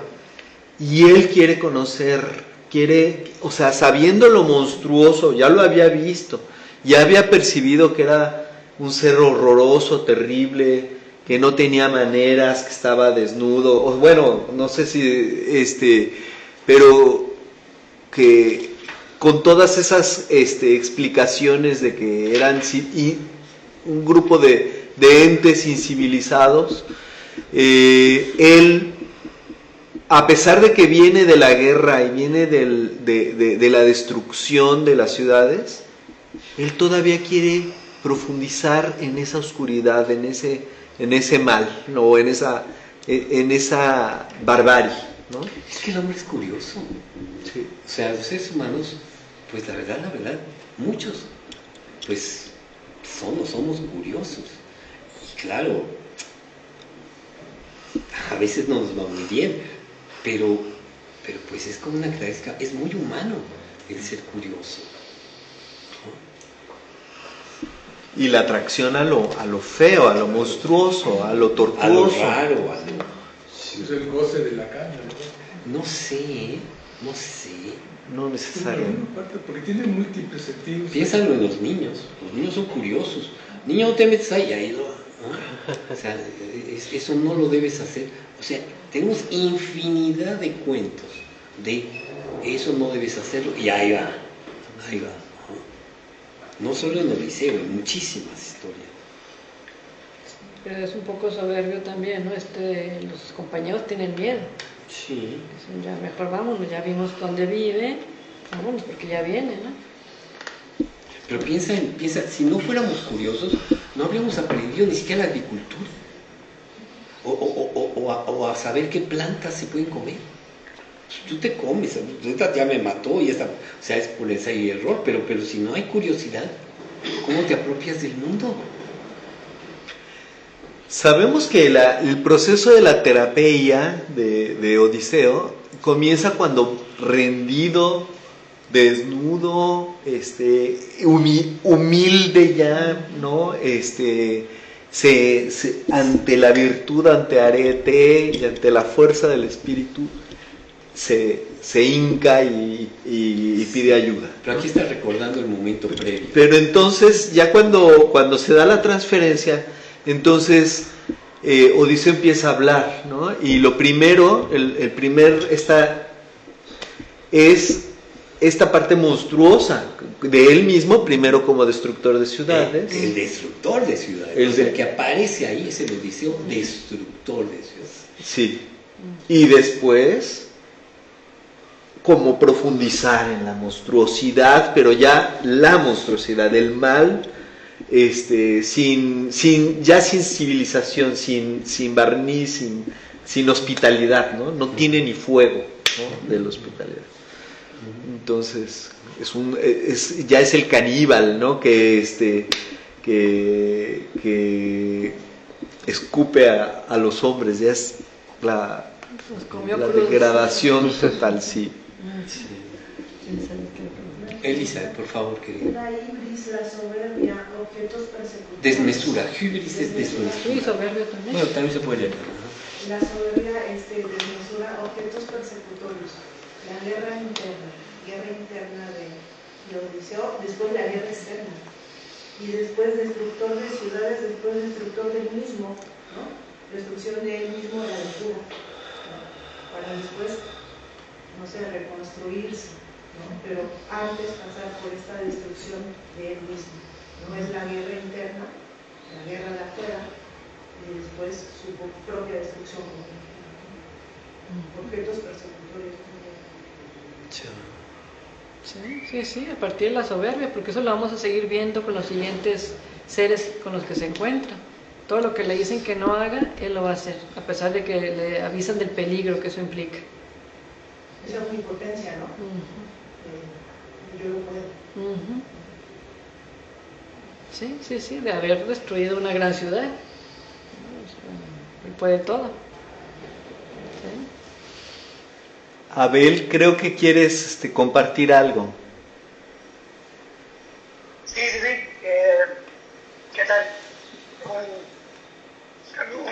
saludo muy cálido para mis queridos amigos Berenice.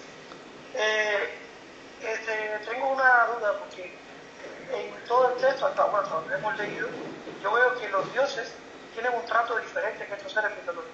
O sea, estos seres mitológicos sí son tangibles, como Polifemo, ¿no? Que se ve y tienen una experiencia con él. Pero hasta ahora los dioses no aparecen directamente, aparecen o transfigurados en una persona o hacen referencia a los dioses. Pero están ahí, ¿no? Se mantienen en una perspectiva diferente que estos seres mitológicos. Por los tófagos, por el fémur. ¿Eso cambia o eso tiene alguna connotación especial? Sino de que no cambia, o sea, los dioses se dice que ya no volvieron a bajar a la tierra, ¿no? Después de haber causado la guerra de Troya, ¿no? Eso de las bodas de Cadmo y armonía, como la última vez que los dioses, decían los griegos, bajaron a la tierra. Fue tal el desastre que sucedió ahí, ¿verdad? De la manzana famosa y que ocasiona la guerra de Troya, la destrucción de todo un mundo, que ya los dioses nada más aparecen así como lo estás diciendo tú, ¿no? Transfigurados, disfrazados como nubes, etcétera. Porque sí, son otro tipo de dioses precisamente. Estos seres de los que estamos viendo ahorita, bueno, los icones, pues se supone que sí hubieran existido. ¿Sí? Obviamente los lotófagos, pues nada más es una cuestión, digamos, metafórica. Y los cíclopes también. ¿Sí? Son, digamos, significantes de algo. En cambio, los dioses olímpicos, pues son estos dioses más ligados a las religiones, que nos ayudan, que nos protegen, que nos impulsan. Y por eso, pues, no aparecen. ¿Sí? Eso es lo que me imagino por lo que pasa. Por lo cual pasa esto, ¿no? Ahora, hay un punto más, y es lo de la apuesta que tenemos en este seminario, que creo que la dije la vez pasada, que es la de cómo concebir a los dioses. Yo les decía la fórmula lacaniana de que la verdadera fórmula del ateísmo no era Dios ha muerto, que es la fórmula de Nietzsche, sino Dios es inconsciente. Y esta batalla entre Zeus, Poseidón, los titanes, todo esto que refería los cíclopes, estas entidades, pero en particular entre Zeus y Poseidón, que refiere la doctora Peinado, no dejan de recordarnos, es otra batalla divina que relata Daniel Paul Schreber en su libro Las memorias de un enfermo de los nervios, donde son Hormuz y Arimán, unos dioses de Oriente Medio, los que luchan y los que tienen que ver con toda esta parafernalia y milagros, voces, etcétera, que es lo que se juega en el delirio de Daniel Paul Schreber.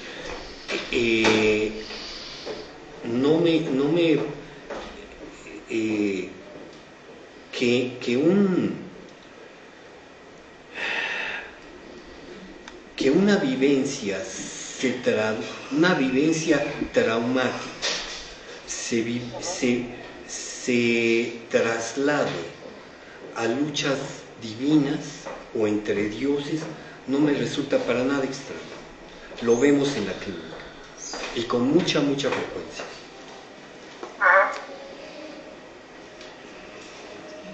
Bueno, muchas gracias. De nada, Bela. ¿Algo más? ¿Aquí o allá? Pues yo quedé impresionada de las pinturas. ¿Dónde estarán para ir a visitarlas? Hay muchísima iconografía de la Odisea. Ha dado a innumerables artistas, muchísimas. Imágenes de cíclopes. Polifemo es hiper representado. van a ver también la cantidad de imágenes sobre las sirenas, ese episodio de la Odisea, que obviamente ya lo vamos a ver, pero también ha dado lugar a muchísima iconografía. Yo tengo un pensamiento. Mire, La soberbia tenemos una creencia que esta historia nos la confirma, que se castiga. Ser soberbio es algo que se castiga, ¿correcto? sí, claro. Y se puede ser soberbio y tener culpa. En el momento de la soberbia, pues como que no mucha. Como que no mucho. Por Odiseo lo pregunto, porque pareciera que fluctúa en eso, ¿no? Después Ajá. sí, cuando ya está lo que decía Jesús, cuando ya está llorando y el Ajá. arrepentimiento, pues ahí sí. Pero antes no, antes era este señor que Benito detesta, porque era un destructor de todo. Era la desmesura total, sin límite. Alguien está levantando la mano. ¿Alguien más? Ana. Ana, sí puedes, sí. Hola Luis, hola Vero. Hola, Un Ana. gusto estar con ustedes. La primera vez que entré el sonido era muy malo, me tuve que salir, pero he disfrutado mucho las grabaciones, yo no pude estar presencial, bueno, de esta manera. Yo quiero preguntar si sabemos qué fue lo que hizo el padre de Galernes. No sé, el abuelo de Odiseo. ¿Por qué lo la odiaba? locura de Odiseo? ¿Quién era su abuelo? ¿Qué había hecho? Ok, él nos lo va a explicar, Ana, un poquito más adelante, pero es el abuelo materno, Autolico se llama. Es el abuelo materno. Ajá, y era un, Que no sí, encontraba que hubiera hecho nada. ajá, Inclusive estaba devastado porque había desaparecido su hijo, ¿no? así es, sí, también. Más adelante vamos a abordar eso. Sí, totalmente. Viene todo un pasaje explicando lo que hizo Autolico, el papá de su mamá. Sí, y Estoy muy contenta de estar aquí, está muy interesante el trabajo y está muy padre. Ay, muchas gracias, Ana. Gracias, Ana. Sí. Por favor, Elizabeth. ¿Siempre va a haber qué? Entre los griegos era una relación clásica. La hibris, castigo divino, locura. En la clínica, esa retracción de la libido. Es que piensa la desmesura como alguien que no tiene límites. Cuando alguien no tiene límites, pues le pasan cosas. Entonces, en la locura hay soberbia. Sí, claro. Ausencia de límites. Ícaro y Dédalo, ¿no? Ícaro es muy claro, ¿no? Se emociona y cae. Sí. Tomarme por más de lo que soy. Tomarme por más de lo que soy. Sí, para la clínica, como que ponía. Y seréis como dioses, Y seréis ¿no? como Dios. Claro. Cuando el diablo le. Y tiene que ver también con la nueva eres y estas corrientes que están surgiendo, donde te dicen que tú puedes ser como Dios. No eres. Sí, sí. O más de lo dices, no compran. O sea, y tú no compras, ¿no? Por eso el fin del análisis no lleva a la completud. El fin del análisis lleva a la falta. A la asunción de la falta. Si no es locura.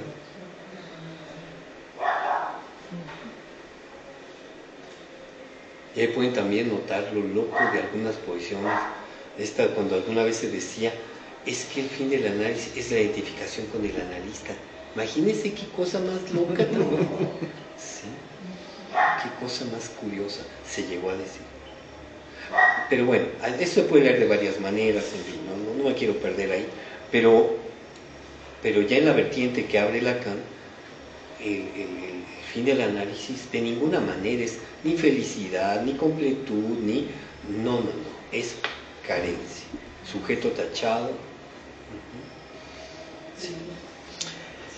¿Qué relación tienen los lotófagos con esto que vemos mucho en la guerra de los que se quedan en la droga, en el opio, en el que quieren olvidar, ¿no? Y entonces vemos que en los veteranos de guerra se da mucho eso, ¿no? El loto es como si fuera la heroína. De hecho, parece, le decían lantamo o laudamo, es el láudano. El láudano, no es la misma raíz, sí, o podría ser que fuera el opio, ¿no? Que ya se conocía, ¿no? Además el opio viene de la flor, de la amapola. Sí, de la amapola. Entonces podría ser esa relación con el opio, ¿no? Que después le dieron ese nombre. Laudano le decía, ¿no? En los Láudano, yo lo conté como Láudano, sí. No sé si tenga relación con la palabra griega. O nepente, ¿no? También le llaman nepente, ¿no? Olvido. Sí, ¿te acordar? No sé si es Azuela, es Mariano Azuela el que dice, solo se puede hacer la revolución o loco o marihuana. Porque circulaba la marihuana en la Revolución Mexicana. Claro. Sí. Es que sí, imagínate, entregar la vida, arriesgar la vida, tienes que estar bastante También he inspirado en ese momento. He escuchado testimonios de soldados que los mandaban, en el presente, que los mandan a... Pues la famosa Blitzkrieg de Hitler, por favor, estaban llenos de barbitúricos y anfetaminas. Y opiáceos. Sí, era... Pero en ese estado, bajo el efecto de la droga, te olvidas que no eres el que quieres ser, te olvidas que no eres el que tú quieres ser, porque te crees más de lo que... Porque si no, ¿cómo tengo que sentirme que puedo cualquier cosa para arriesgarme de esa manera? Olvidarse de ver la realidad de que no soy el que creo ser. Y que mi vida se puede acabar en un instante. Entonces ahí entra la hipnosis de la droga, el sueño de la droga. Y me puedo quedar perdido en eso, pues sí, claro que sí. Pues ¿cómo se hizo guerrero? ¿Cómo se hizo guerrero? El lugar de... Es el estudio del hijo de Carmen Tinajero. ¿Cómo se hizo guerrero el lugar donde se da la goma negra? Porque precisamente los americanos requerían muchísima para darse a los soldados que iban a Vietnam, pero no se podía cultivar bien ahí en Estados Unidos. Entonces, ¿dónde? Pues en Guerrero.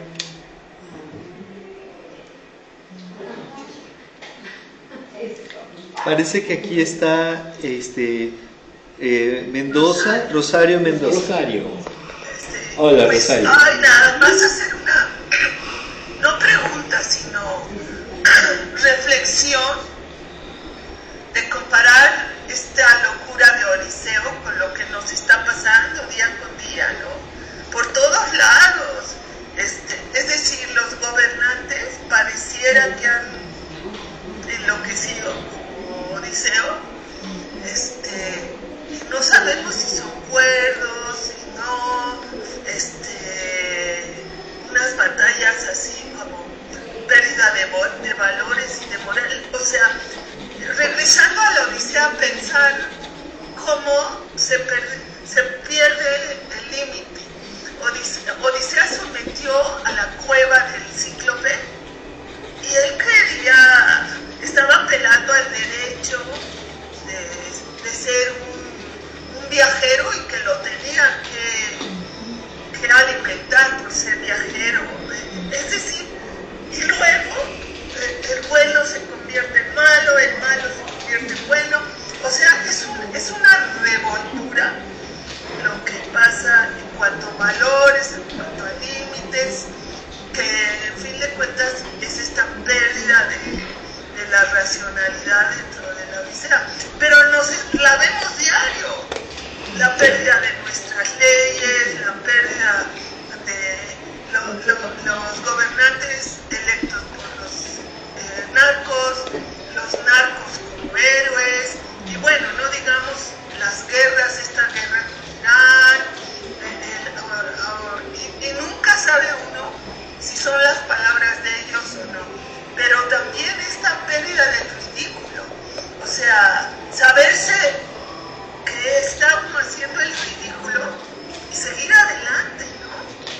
tanto del presidente de Estados Unidos como de Sheinbaum, ¿no? Entonces, pues lo estamos viviendo, es cotidiano. Tristemente es así. Y tenemos que hacer un esfuerzo por decir, no, pues esto es una locura, ¿no? Así Estamos viviendo dentro de esa locura. Así Por es. ejemplo, yo quería ir a Cuernavaca a un seminario y nunca se supo la verdad de qué había detrás, pero estaba todo bloqueado. Y uno tiene que aprender a vivir con esta incertidumbre de qué es la verdad, qué es la mentira, qué son los valores, y hacer un esfuerzo pues, por decir, no, pues no hay manera de informarnos, vamos. Así es, así es. Es verdadero y de lo que es falso, de quién es el bueno, quién es el malo. El super yo tiene que hacer un esfuerzo muy grande para escoger un partido político, para hacer esto que dice, este autor que nos trajiste, de que colaborar para... John Maynard Smith. Sí. Entonces, ¿cómo colaboro? Pues quién sabe, ahora sí que quién sabe. No sabemos qué nos va a pasar con el problema del petróleo, no sabemos si a nosotros nos va a pasar o no. Acabo de leer que Trump dijo, todo lo que dice son tonterías, pero de repente todo lo hace. Tiene el poder de hacer las cosas. Por ejemplo, dice que va a tomar todo el petróleo que necesite de Venezuela, ¿no? Pues sí hay que creerle. Sí hay que creerle, ¿no? Sí, eso va a ser. Pero no ve mal nada. Ya no quiero decir más, pero disfruto mucho este seminario. Muchas gracias. Gracias, Rosario, muchas gracias. Bueno, pues algo más, si no hay nada más. Sí. Bueno, pues muy bien, pues les agradezco mucho. Muchas gracias a todos los presentes. Allá en la lejanía, un abrazo. Gracias a todos. Saludos. Bye. Chao, nos vemos. No son zesfenu medenolo sulupu Προσόλιγονες τιτόζεν το τέλος ο χρόνος απέτυχε